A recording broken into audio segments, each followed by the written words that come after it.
What up, Floofy? What's up, dog? How you doing, man? What's up, C. Rosie?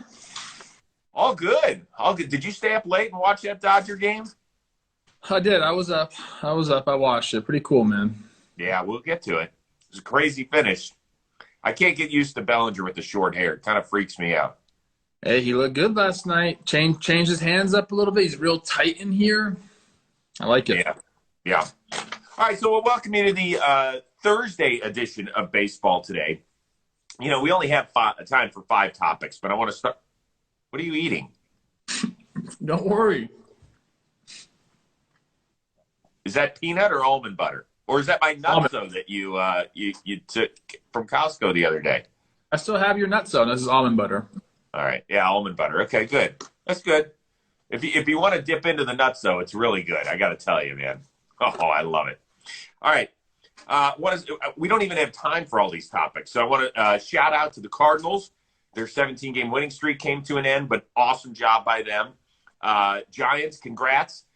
Most wins in San Francisco Giants history, 104. Salvi, good job with number 48. Hope your ankle's okay. I want to see you get to 50 this weekend. Shohei, congrats to you. First AL player with 45 bombs, 25 steals, and 100 runs scored. And Marcus Semien for hitting the most homers ever in a single season by a second baseman. So shout out to all you guys. Unfortunately, we don't have time for you today because we're in such a crunch thanks to what's happening in the American League wildcard chase. So let's start with this. Last night, Red Sox a winner, Toronto a winner, Seattle a winner. So the Yankees currently have the number 1 wild card, a game ahead of the Red Sox, who are a half game ahead of the Mariners, and then Toronto is just 1 game out. Last night we saw some heroics by kids in their 20s. Bo Bichette, the game-winning home run, his second of the game. Jared Kelenic with a 2-run double to give Seattle a lead at the time. Ended up being a tie game. Then Seattle ended up winning 4-2. So which of the big plays by the young kids were you more pumped up for? It has to be Kelnick. And there's so many things to love about like that at bat and like kind of what he's been doing lately. He's been really good in September after struggling for months before that. And I said when he came up, I was like, he may have initial success, but there's going to be a lull. You can't put the season on this kid's back. Well, he struggled initially, and now he's coming into his own a little bit. Like the swing plays. You watch that guy hit, in the box. I mean, there's a reason he was a top prospect or like the top prospect. Right. He has everything going for him. It's just going to take a little bit of time for him at the big league level. He seems to be finding it, which means he's confident now, and I love that for him. The Mariners Service said after the game, he goes, games like tonight are going to help these guys for many years to come. And I really, really believe that. Like this year, no matter if the Mariners make the playoffs or not, is so beneficial to the 2022 Mariners, the 2023 Mariners. Like these type of games, this grows you up. So Kelnick coming and having success is going to be so, so good for him. So shout out. I mean, it was awesome to watch. And he even said this, and then I'll throw it to you, Chris. He said it was like a movie when he was out there and everyone's cheering, and hearing that, like that brings me back. Like there are times when you have a big hit and you're standing there and you're looking around and you're like, holy fuck, like this is me. They're cheering for me. Like he said, I used to watch SportsCenter and see this, and that's true. Like you have those moments. I'm glad he got his last night. Shout out the Mariners. So real quickly, Bo Bichette, awesome job. Really led him last night. He also set a single-season record for most homers by a Jays shortstop, which was great. He was so fired up when he was running around the bases. Barrios, great job starting effort last night. Those guys really took it to Garrett Cole, and then Bichette with the game winner. With all that being said, there's a reason I'm wearing a Mariners hat. Number one, it's because I finally found it around the house. My 16-year-old Brady had it like under his bed. I was like, dude, have you seen my Mariners hat? It's the one hat I haven't been able to find. He's like, yeah, I think it's under my bed. So shout out Brady Rose. Clean up your room occasionally. Number two, Kelnick, who's not much older than Brady Rose, is the guy who was hitting fifth last night. Barely has a 600 OPS. Was sent down during an 0 for 39 streak. And we're like, because I was pumped up when he came up. You weren't. You were like, yeah, whatever. I was like, dude, it's Jared Kelenic. And sure enough, Ploof, you were right. Well, for him to get that huge a hit, for them to win that game where they've won 11 of 12, for him to then get on the post-game mic and say, one more thing to all the fans out here, this coming weekend, the last home series, we want to fill every seat possible. Keep coming out, keep supporting. We can't do this without you guys, and we appreciate everything, and we love you guys. that was awesome. That's making a statement, and that means you have the ability to be a franchise player. It's got to come together with the talent, but he's got the mentality of it. That's what they talk about all the time with him, is just like, this guy wants it, like how hard he works. And if you have the talent and you're willing to do that, it's only a matter of time before you break out. He's 22 years old, 22 and 70 days, Chris. I always like to point this out to people to make sure they know how great Juan Soto is. Juan Soto's only like 300 days older than Jared Kelenic. You know, like, I heard that this is a really good. Way off topic, but I heard that Juan Soto's only faced one pitcher this year that's older than. Wait, you froze on me. Repeat it. Juan Soto what? I think he's only faced one pitcher that's younger than him this year, or he might not even have faced any pitchers that are younger than him this year. It's wild.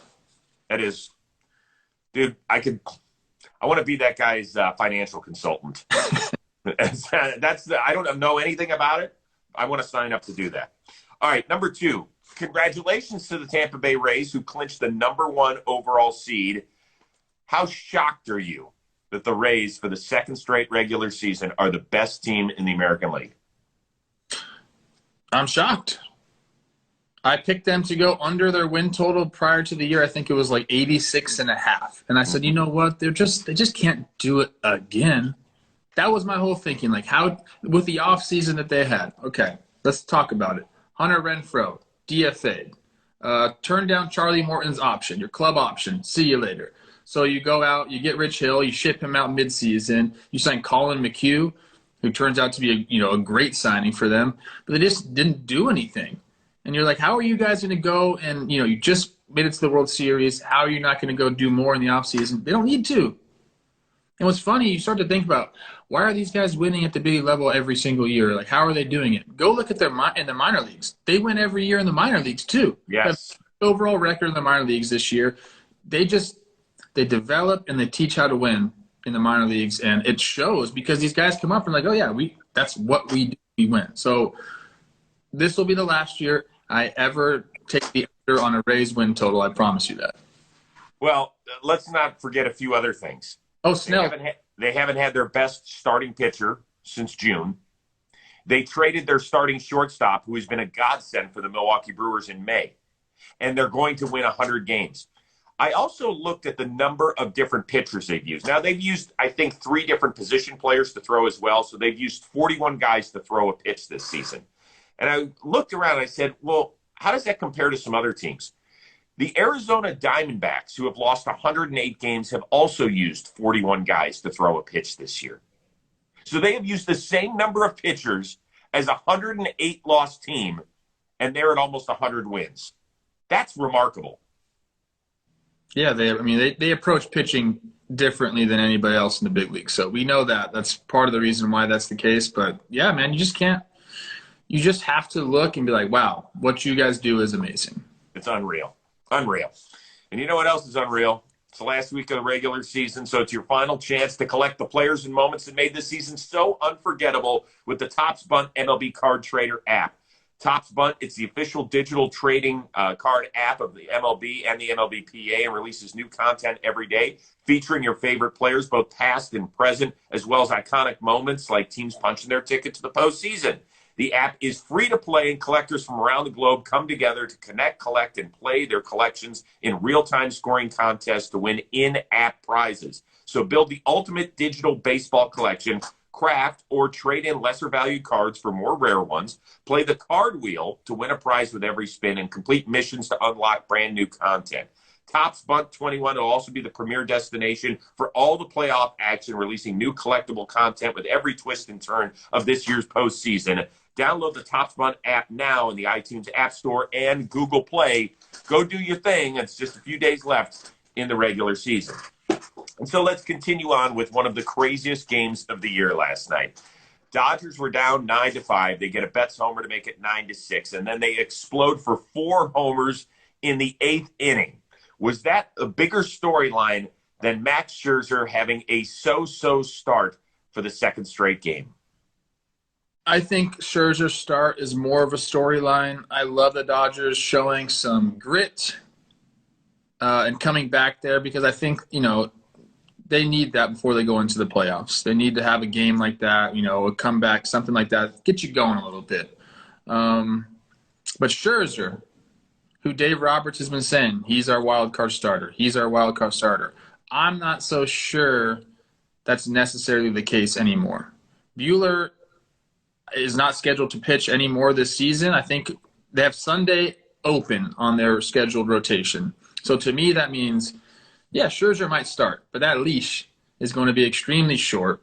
And if that division gets wrapped up within the next 2 days, they have Urias scheduled to go on Saturday. It wouldn't surprise me if he throws like 2 innings in that game on Saturday if things are wrapped up. And then you have the 3 of them ready to go. You fill your bench up with extra bats, and you just do it like that. I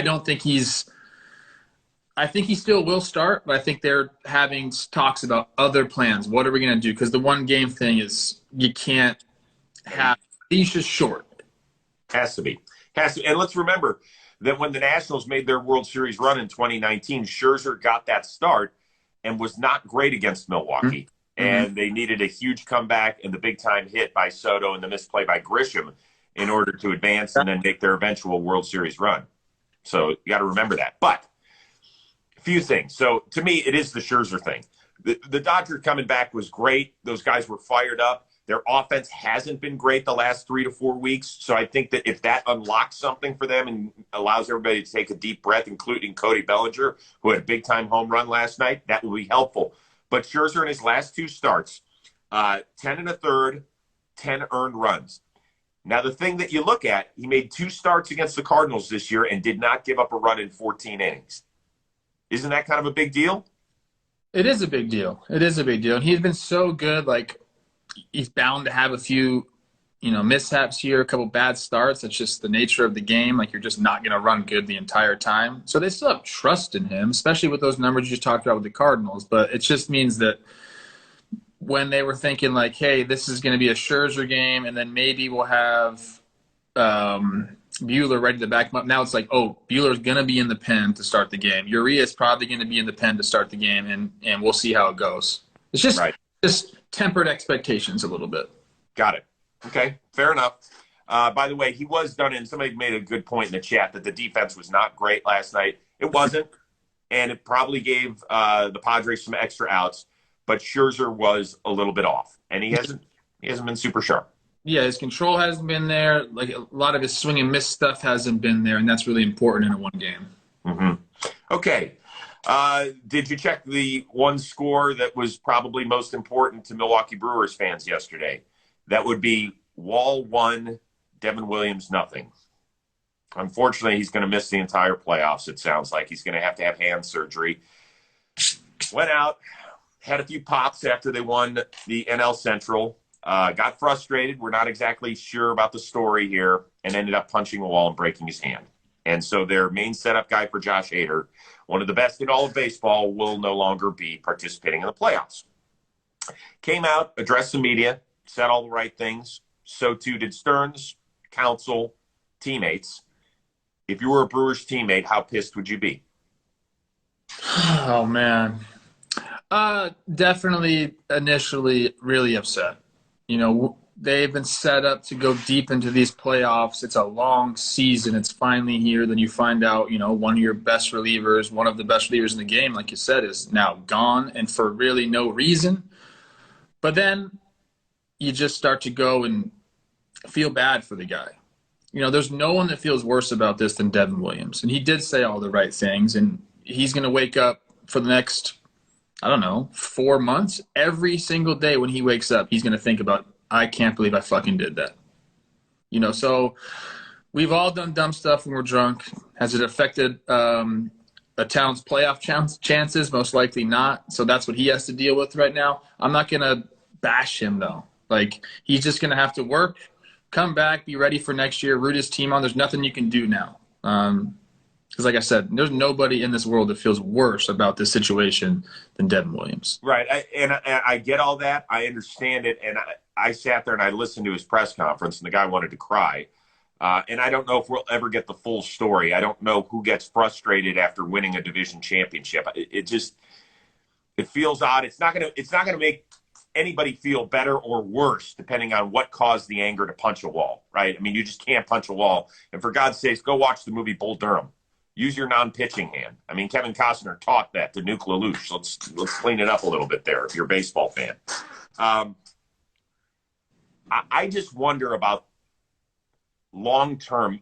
Listen, this happened with the right franchise because the Brewers have done a lot of right things in how they've handled things. And I think Craig Counsell is such a calming force in a clubhouse. Like, you never see him pissed off. He never calls guys out, ever. You know, he is the perfect guy seemingly to play for. But I wonder if behind the scenes they don't sit there and they're like, what are you doing? Of course they're saying that, man. Like, it's such an avoidable thing. You know, like you really want to be responsible with everything, and the celebrations, man, like should happen there, and then you go home. There's still work to do, you know, but it got out of hand, obviously. And Snitker said it best because Yanoa did this earlier in the year. Did. And he said, ain't the first time it's happened. It's not going to be the last time it happened. We didn't know it was going to happen again this year with one of the best pitchers in the game right before the playoffs. But, you know, it's true. Like, people do stupid stuff when they drink, and let that be a cautionary tale to anybody out there that's listening. Like, I don't know. Try not to do that. Should we each share the stupidest thing we did when we were drunk? I've done so many dumb things I couldn't point out one. Yeah. I can tell you Michelle Rose's. Okay. She said yes to my marriage proposal. Okay, yeah. There you go. Bro, stop that. That's the most true cautionary tale ever. So there. All right. Last one. Madbum. He's actually going to be on the mound today. Hopefully he gets to face his old buddy Buster Posey for the first time. That will be great. But it was nice for him to be back in San Francisco, and I saw him smile yesterday because the great mascot Lucille came up and grabbed him by the head and was playing around, and Madbum gave a dab and all, like, shook hands. It was amazing. Are you a mascot guy? Were you a mascot guy when you played? Not really. I'm not like a huge fan of mascots, but the Twins did have a really cool mascot. TC Bear is an absolute stud. And what's cool about, you know, being in the big leagues is you get to meet all the people under the mascot uniform. So a couple cool things about TC Bear. He was a stud, like, softball player. So he would do these home run derbies on the field and would just crush people. This big mascot costume, left-handed hitter, just hitting moonshots into the stand. So you had a lot of respect for him there. But then we also would do tours during the off season. TC Bear would come along to the schools and stuff, and we'd be sitting on stage. And I'd be like, "Hey, Bear, we getting shit-faced tonight or what?" So those are fun moments, man. Shout out. And it's a new TC Bear there now. I don't have a relationship with the new TC Bear. Old TC Bear, that's my guy. Hey, by the way, if it was the same TC Bear back in the day, that dude could rake. That's what I'm saying. I mean, seriously rake. I sat there and I was watching him hit bombs into the upper deck at Target. I was so impressed. Yeah. So impressed. It was ridiculous. One of my favorite ones is actually Orbit down with the Houston Astros. Great skits going, like, very funny stuff. I haven't seen a lot lately, obviously, because I think probably the COVID situation, but always great with the visiting team players. I mean, the OGs, you know, the San Diego Chicken, the Philly Fanatic, you know, but if I had to pick one right now that's, you know, one of the most entertaining out there, it's Orbit. There you go. You know, the Rays mascot's really good. He's good stuff. And then, but the same thing with the Fanatic. You meet the guy outside the costume, and it's hilarious. You're like, wow, you are the Philly Fanatic. Like, that's you. I love it. Yeah. All right, dude, what do we have going on today on JOMBOY Media? Not a damn thing, bro. We got the recap coming tomorrow. I'm going to play golf today. Oh. It's going to be like 1,000 degrees, but I'm going to do it. What about you? Right. Rose rotation with Lucas Giolito is out. We talked about a lot of stuff. Him starting a playoff game in Houston. It'll be his first playoff game in front of fans, so biggest challenge there. The celebration that they had, it was a really weird division celebration because they won the division after the first game of a split doubleheader in Cleveland. They lost the second game via a walk-off, and then had to go celebrate division championship after a guy gives up a walk-off homer. So there's a lot of good stuff with him. He's always really interesting and introspective. So that is available now for you. Rose Rotation, wherever you download your podcasts, and on our JM Baseball YouTube channel. I want to give a shout-out to the Braves, who essentially won the NL East last night. Max did his thing. We didn't talk about them at all. We got a lot of stuff to talk about in a short amount of time. So I know. Well, the thing is with the Braves, I saved it because I think they'll clinch tonight. They win tonight, they clinch the division. Houston can wrap up its division. So I'm trying to save it for when teams actually start clinching stuff. We're not trying to ignore it. People always say, well, why don't you talk more about this? We only got 5 topics. So we're trying to hit the most important things. We have talked about the Braves. We have talked about the Astros. We will continue to, because they're both going to make the playoffs. So there you go. And Chris, remember we said Belly has to get some pinch hits to get some experience, doing that for the postseason. He might be starting now. Gavin Lux ran into the wall. Hopefully he's okay, but home run for Belly, gets in the starting role. Is he going to go off? You got to slow your roll a little bit. Is he going to go off? Cut the hit, fix the swing. Let's go. Yeah, let's slow. I would like to see him get back into it. I think it's been a really, really – dude was hitting under $160 heading into last night. So we'll see. We'll see. A lot to get – I'm so excited for the playoffs, dude. 4 more days, and we'll know who – well, maybe we'll know who's going where. Maybe we might get some games on Monday. I love it when there's Monday games. I love it. I'm all in favor of it. All right, man. All right. Peace, everybody. See ya.